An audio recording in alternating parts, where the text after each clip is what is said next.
This is the Balancing Busy podcast, and in this episode, I bring my amazing friend Heidi Hope on with me to talk about if burnout is something we are just hardwired to experience.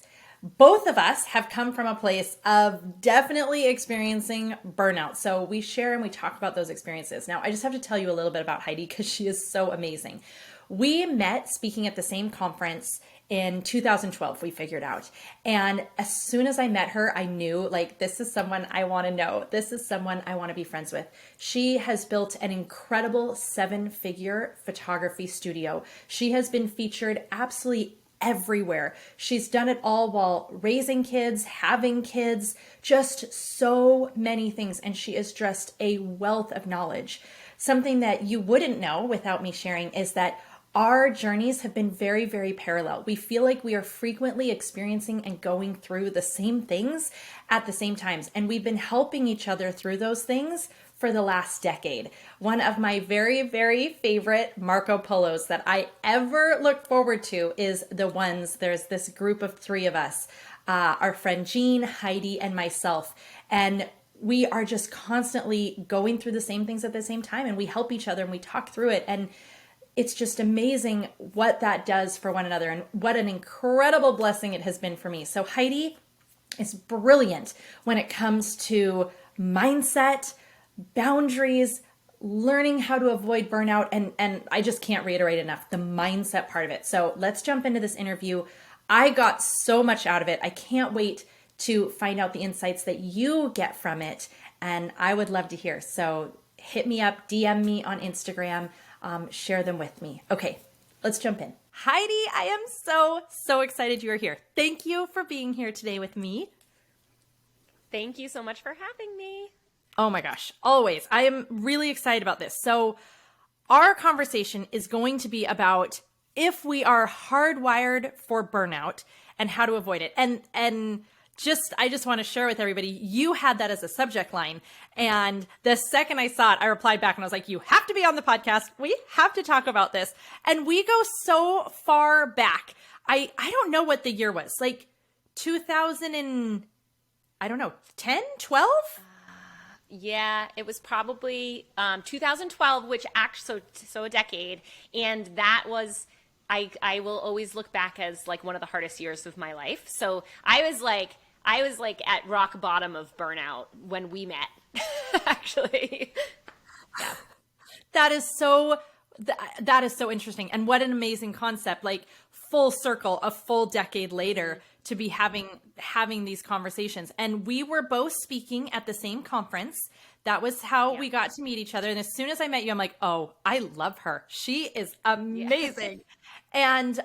And I had really was just coming out of the burnout. I was on the tail end, I think, of fixing the burnout that I had created. So we both come from a place of having that level of just stress and burnout. So my first question for you is absolutely are we hardwired for burnout? Are there certain personalities, I've been thinking a lot about this, that are even more prone to burnout?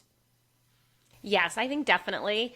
I think high achieving women definitely are prone to it because we don't really have the off switch. So if you are a high achieving, hardworking woman who you get through school and you get out and you start your job, if you have a regular job, you go into it and you clock in and you clock out, and it maybe is a little bit easier, not always easier, but a little bit easier to have some boundaries set up around work. But if you don't know how to set those boundaries up, or if you go into business for yourself, which is what we shared in common in those early years of building a business, there's always something more to be done. And we just don't have that off switch. And it's in our culture, it's very celebrated, I think, to just that hustle culture, that keep going. Like the person who works the hardest, the person who runs the fastest is going to be the winner of the race, and we treat our lives like a race. And it's if nobody has shown us how to put boundaries in place, or turn the switch off, then it's so easy to slip into yesing, being the people pleaser, saying yes to every single thing, overcommitting ourselves. And then all of a sudden we're working like till 3:00 in the morning to try to get done all of our commitments and responsibilities, right? Yeah. Oh, absolutely. I always used to say, I don't have a dimmer switch. I am on or I am off, right? I'm 100% or I'm nothing.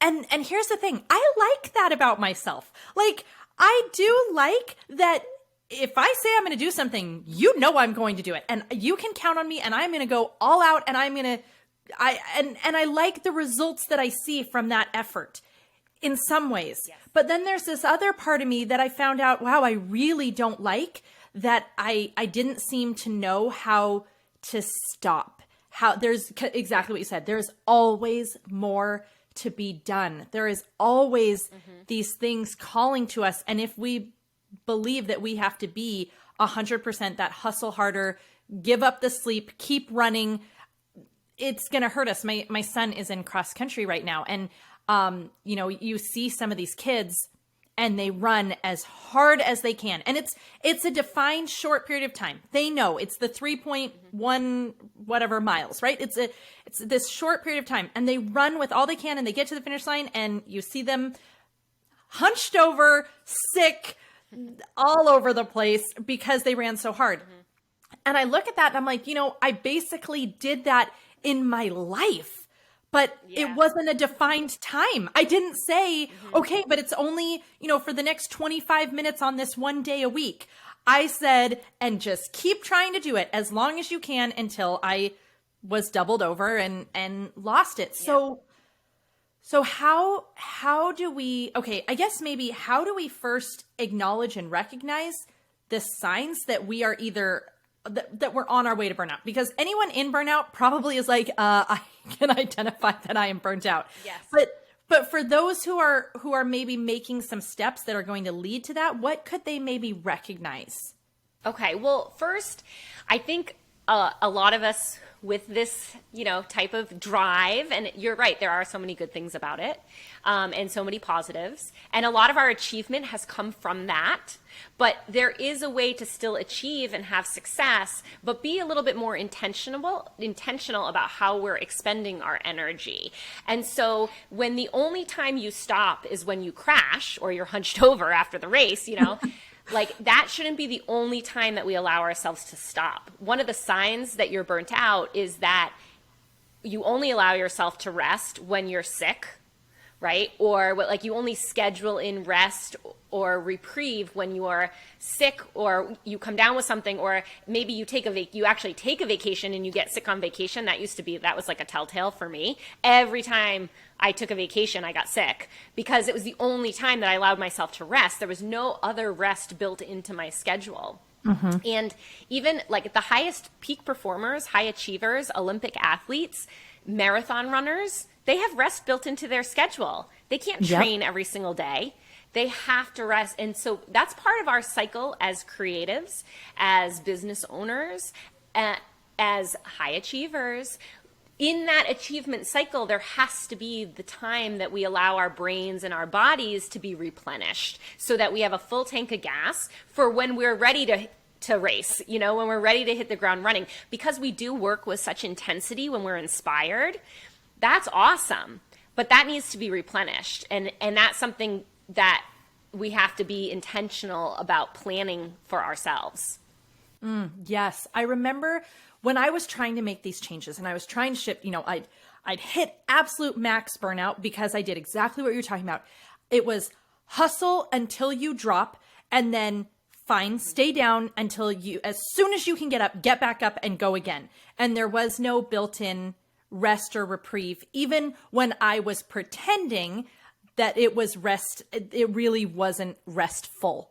And I was trying to make these changes, but I do still have this personality and this mindset that is very all or nothing. And so I remember I found this study and it was talking about how we are more productive in a positive state than if we are negative or neutral by about 30 plus percent. It's like 31%, I think is what it was.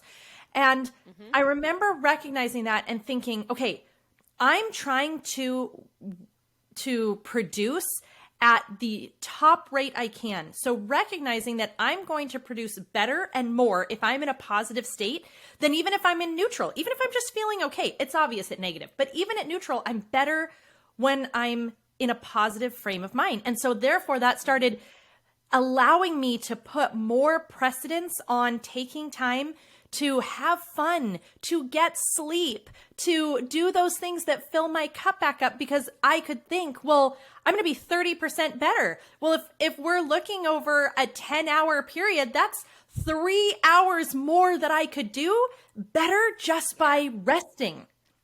It was my way to try to, like, I had to be able to justify in my head why it was okay to rest. And I want to talk about this because that was a mindset problem, right? Yeah. I had some serious mindset issues around feeling guilty and just bad if I wasn't producing, working, being what I believed was productive. So yes. You are so good with the mindset stuff. How do we start making those shifts when we do need to have some big mindset changes? Yeah, I think this is a big one, not just for career-driven women, but like mothers in general. Yes. Like this is a bit like the guilt for moms for taking time for themselves, because it is such a selfless job. And when you first have newborns and they need you all the time, and then so you are really busy in the beginning and you're sleep deprived and you just get used to the level of sacrifice and all of that. But like that doesn't have to play out forever. You know, that's a little window of time when your babies are very, very young. And although they always need you, your value as a mother, your value as a worker, your value in your career doesn't come from sacrifice. And we have it very backwards culturally, where we kind of are taught that is part of our worth, is the amount that we give, but we can give without sacrifice. That's a thing. I try when I work with women to get you to a place where you're so full, you fill yourself up so much that you're giving from that. You're actually more giving and, like you said, more productive when you are filled up. But it's like we think of it very backwards culturally, and we've been conditioned very backwards culturally that we should be giving even if we're empty. And that's a really low energy to be giving from. It's actually not very effective. Usually when we're giving from our own, when we're completely wiped out, burnt out, right? Think about those years of when you were really burnt out and the way that you would show up and do the job, and even the way that you handle customers or whatever. When you're giving from that burnt out place, it's usually like an energy of resentment or I was thinking the exact same thing. Yep. Yeah, it's like it's not. You're more irritated. You're quicker to snap. Yes. Yeah. And so we think, oh, I'm sacrificing everything, like because we have guilt, or like I'm being a good mom because I'm sacrificing myself for all, PTO and all the things that we do for our kids and for our spouses and for our families and for our friends even, and all of our commitments. We don't want to make anybody upset and we don't want to disappoint them. And so we say yes to all the things, even though we don't have time. We do all of that out of this, like, so that people love me, or so that I feel worthy, or so that I am successful or whatever. But it's just a poor, low quality energy. So if you can flip it, if you can just believe that if I give myself this little bit of time, this thing that inspires me, this thing that brings me joy, this, maybe it's lunch with a friend, maybe it is spending some time going for a walk with your kids after dinner or whatever the things are that fill you up and bring you joy. If you can give yourself that gift, you will see that when you show up to do your work, like you said, it's scientifically proven, you're more productive. Why? Because you're inspired, because you're full, because you allowed yourself to feel that joy, that purpose, that passion in other areas of your life. And then you can't help but give and serve when you are that full of feeling good, right? It's like it flows out of you. It's overflowing.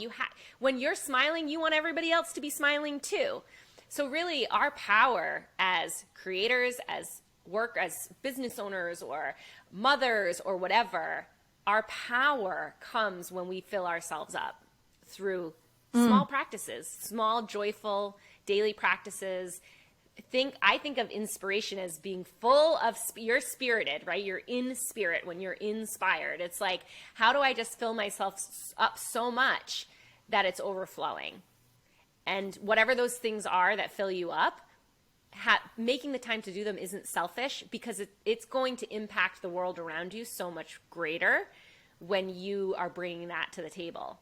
Yes, because when we are full, it is so much easier to be compassionate, to be generous, to be patient, to be inspired, all of those things. So when we think about the type of mother or friend or partner or employer or creator or whatever it might be, all of those things, we will be better, and we will actually be able to serve, whether it's our clients, our husband, our kids, our friends, our parents. We will be able to serve in every capacity better when we're full, because we can be more compassionate, more empathetic, more generous, more loving, more patient, all of those things. Okay, so you touched on this, and I want to ask you, whatever it is for each one of us. And I always love hearing, okay, well, what are yours? And so I know people would love to hear that. So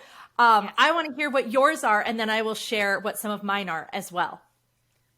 Okay. Well, I think physical activity definitely always makes me feel good physically. So, and so it's really simple. It's really like, what makes you feel good? Those are the things that fill you up. So, so physical activity it's kind of universal, because it's a biochemical, like your brain releases different chemicals when you're moving, and they naturally make your body feel good. So, so movement. And when things get really stressful for me, and when things get super busy, and I could see that this is something that I would feel burnt out by, this pace. Maybe it's a launch with work, or, we just moved across the country. So that was a stressful time with all that stuff. So in those periods that things get really busy and I know burnout could happen, I love to do walking meditations. So that is combining physical activity with also that mindset work. And it could be a guided meditation where you're really feeling positive emotion, and you're thinking about visualizing the future in the way that you want it to go. I think that's really, really powerful and uplifting. Also, in my coaching group, we do a monthly paint night. So watercolor painting is something that gets me into flow state. It's just fun and creative. I love to read. So reading mostly I read very inspirational books and stuff. I don't read a lot of fiction. I read a lot of mindset type stuff, but it's inspiring, and I like to learn. Yeah. So learning new things is another thing. And then still photography. I love picking up my camera and getting into the zone and taking pictures of stuff just for fun, even if it's my kids or stuff around my house or whatever.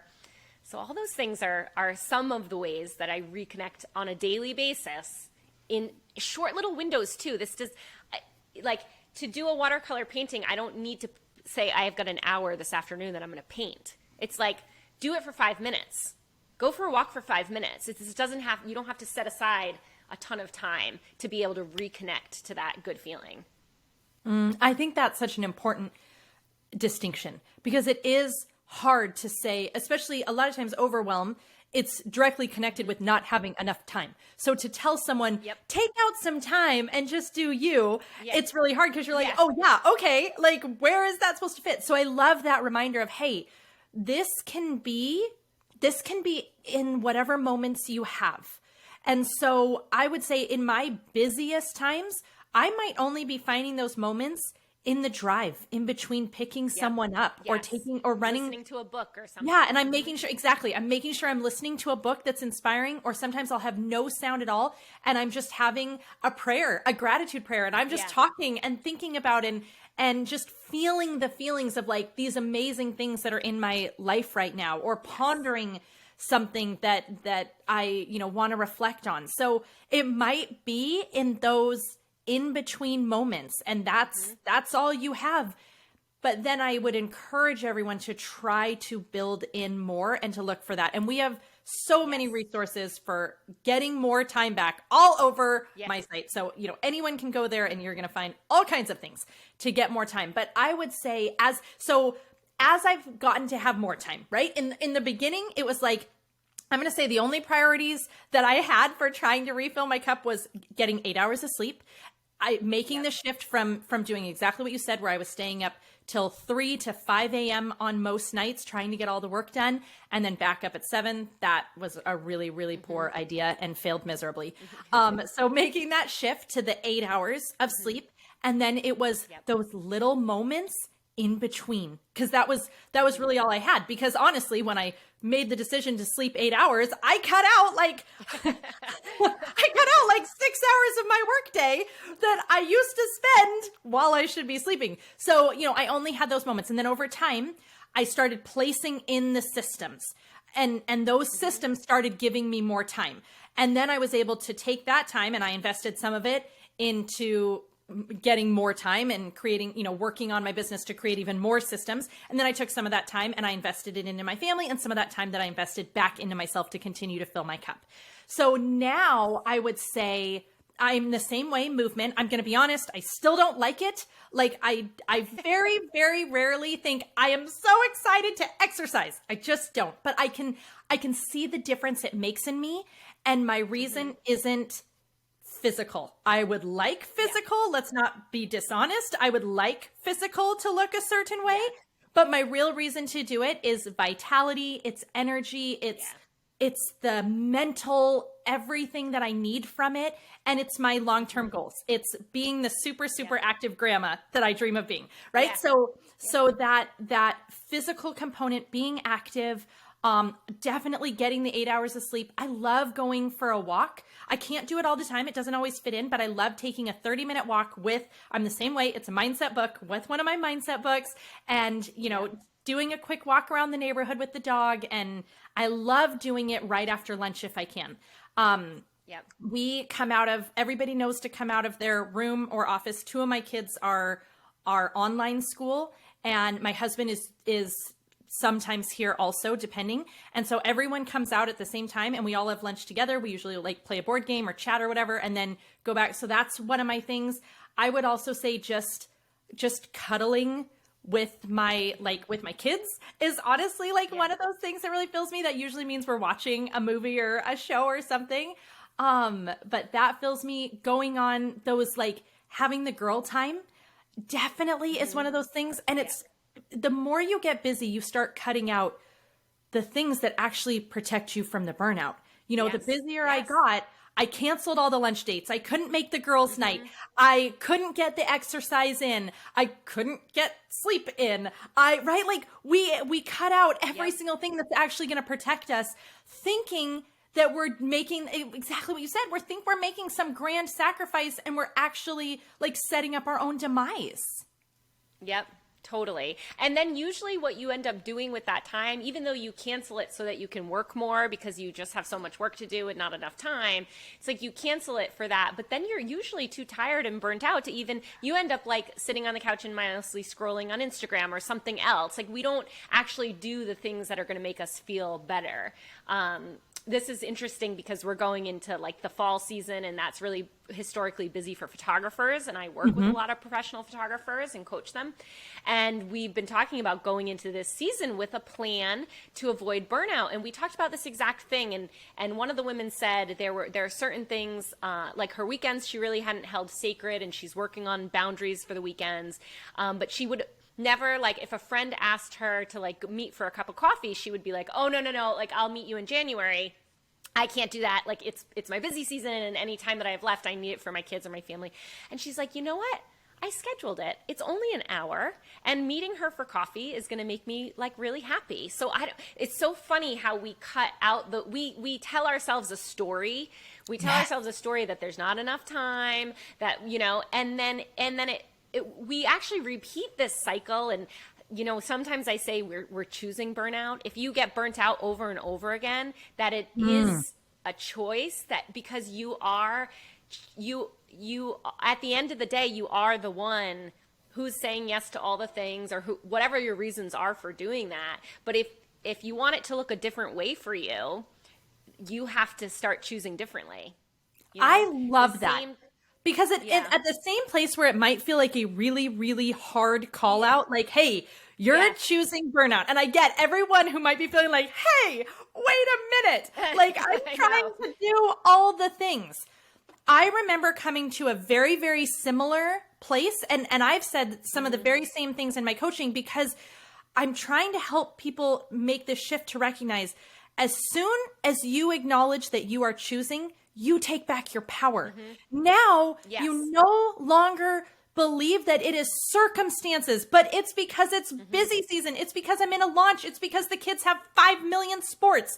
It's because my husband is doing this. It's because, right? Like we can because ourselves into a perpetual state of overwhelm or burnout that Forever. can There's no end. There's no Yes. end. And it doesn't just destroy us. We need to be very, very honest. And I know this is harsh, but it can destroy our families, our marriages, our relationship with our kids. So this is something that we need to take super seriously.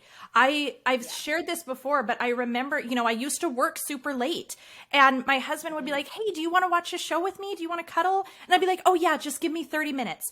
And the way my office was, there was a door and I could look back and it looked right into the master bedroom.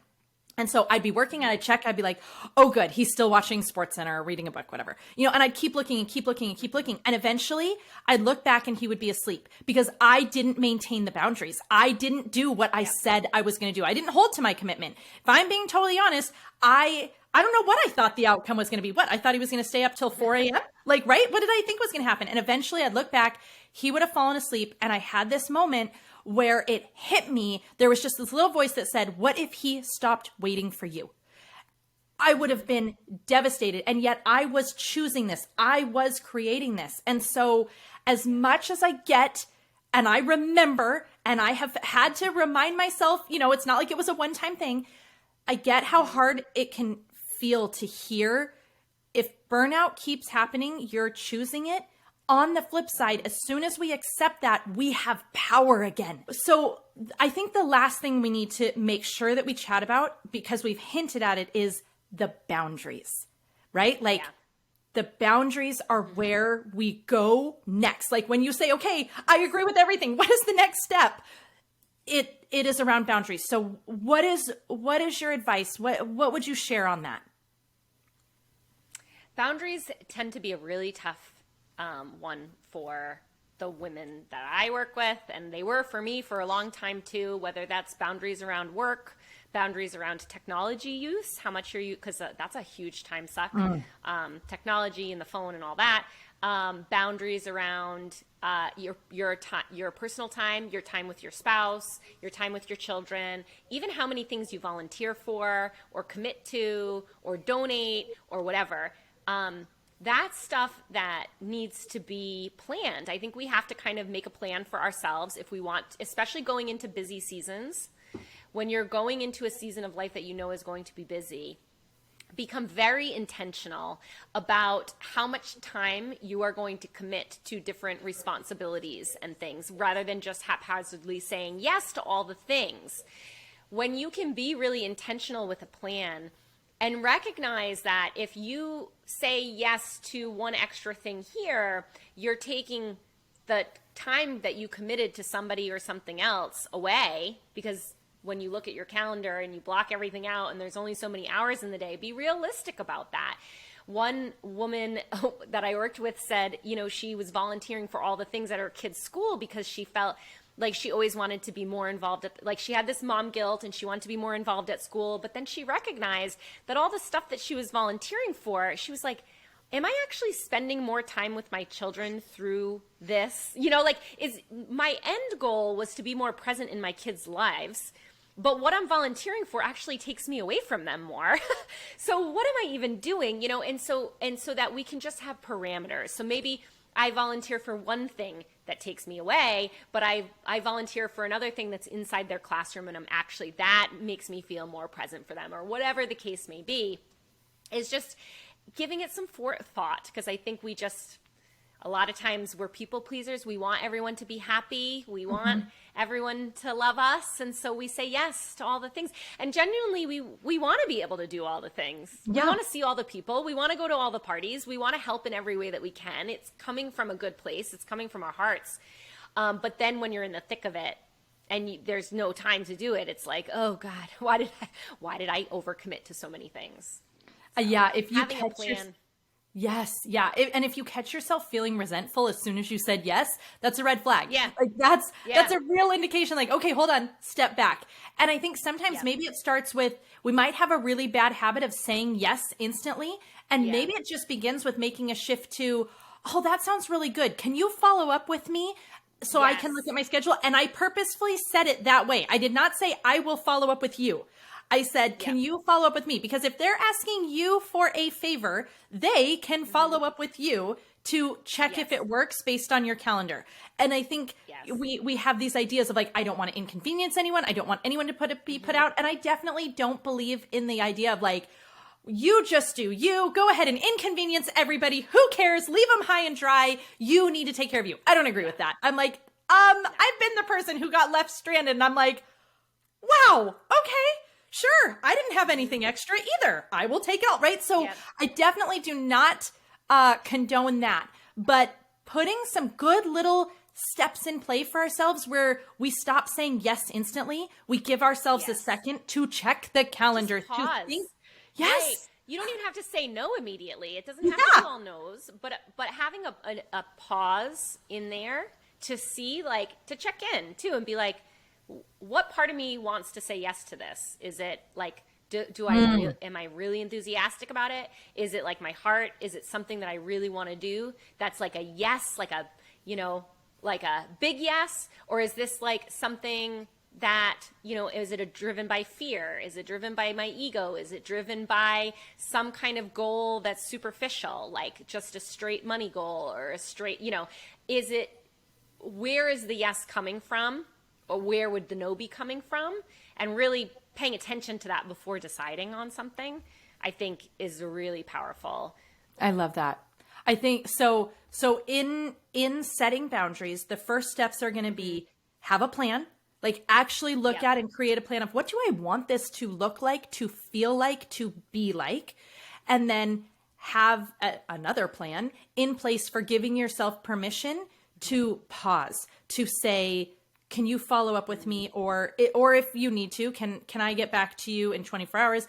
I can't tell you how often I said yes to something so fast that I didn't even look at a calendar. And then I realized I just said yes on top of another thing. I double committed myself. I mean, that's how fast I wanted to please everybody. And then I was miserable because now I have to disappoint someone.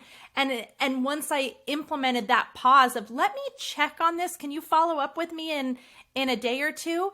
How much that helped me to stop disappointing people. So, so good. This has been absolutely amazing. Heidi, thank you so much for being here today.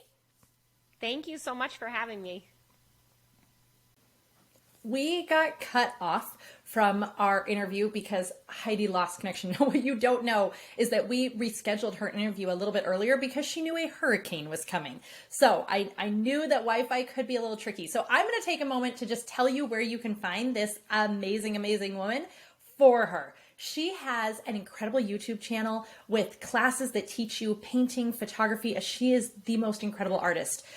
She also has some incredible videos and different things on Instagram as well. I'm going to link all of those into our show notes, of course, and help you to find all of these places. But if you search Heidi Hope, you will begin to find her. And she is so much fun to follow and so inspirational. So there you go. Thank you so much for listening to this episode. I would love to ask you at this moment right now to take a second and just go in and leave a 5-star review. Just leave a quick sentence about what this podcast means for you, how even this particular episode helped you. It means so much to me. It helps me so much. And it's going to take a moment to fill your cup. You are going to be coming from a place a little more full because of this wonderful moment that you took to do a great deed. It'll mean the world to me too. So thank you so much, and I will see you in our next episode.